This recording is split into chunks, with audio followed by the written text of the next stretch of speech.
कह दो कि ए ईमान वालो, अल्लाह की आयतों का क्यों इनकार करते हो। जो कुछ तुम करते हो अल्लाह इस सब का गवाह है। कह दो कि ए अहले किताब, अल्लाह के रास्ते में टेढ़ पैदा करने की कोशिश करके एक मोमिन के लिए इसमें क्यों रुकावट डालते हो, जबकि तुम खुद हकीकत हाल के गवाह हो। जो कुछ तुम कर रहे हो अल्लाह इससे गाफिल नहीं है। ए ईमान वालो, अगर तुम अहले किताब के एक ग्रुह की बात मान लो तो वो तुम्हारे ईमान लाने के बाद तुमको दोबारा काफिर मानकर छोड़ेंगे, और तुम कैसे कुफर अपनाओगे जबकि अल्लाह की आयतें तुम्हारे सामने तिलावत की जाती हैं और इसका रसूल तुम्हारे दरमियान मौजूद है। और अल्लाह की सुन्नत ये है कि जो शख्स अल्लाह का सहारा मजबूती से थाम ले वो सीधे रास्ते तक पहुंचा दिया जाता है। ए ईमान वालो, दिल में अल्लाह का वैसा ही खौफ रखो जैसा खौफ रखना इसका हक है, और खबरदार तुम्हें किसी और हालत में मौत न आए, बल्कि इस हालत में आए कि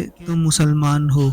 अल्लाह की रस्सी को सब मिलकर मजबूती से थाम रखो और आपस में फूट न डालो, और अल्लाह ने तुम पर जो इनाम किया है इसे याद रखो कि एक वक्त था जब तुम एक दूसरे को दुश्मन थे, फिर अल्लाह ने तुम्हारे दिलों को जोड़ दिया और तुम अल्लाह के फजल से भाई भाई बन गए, और तुम आग के गड्ढे के किनारे पर थे। अल्लाह ने तुम्हें इससे निजात अता फरमाई। इसी तरह अल्लाह तुम्हारे लिए अपनी निशानियां खोल खोल कर वाज़ेह करता है ताकि तुम राह रास्त पर आ जाओ। और तुम्हारे दरमियान एक जमात ऐसी होनी चाहिए जिसके अफराद लोगों को भलाई की तरफ बुलाएं, नेकी की तलकीन करें और बुराई से रोकें। ऐसे ही लोग हैं जो फलाह पाने वाले हैं।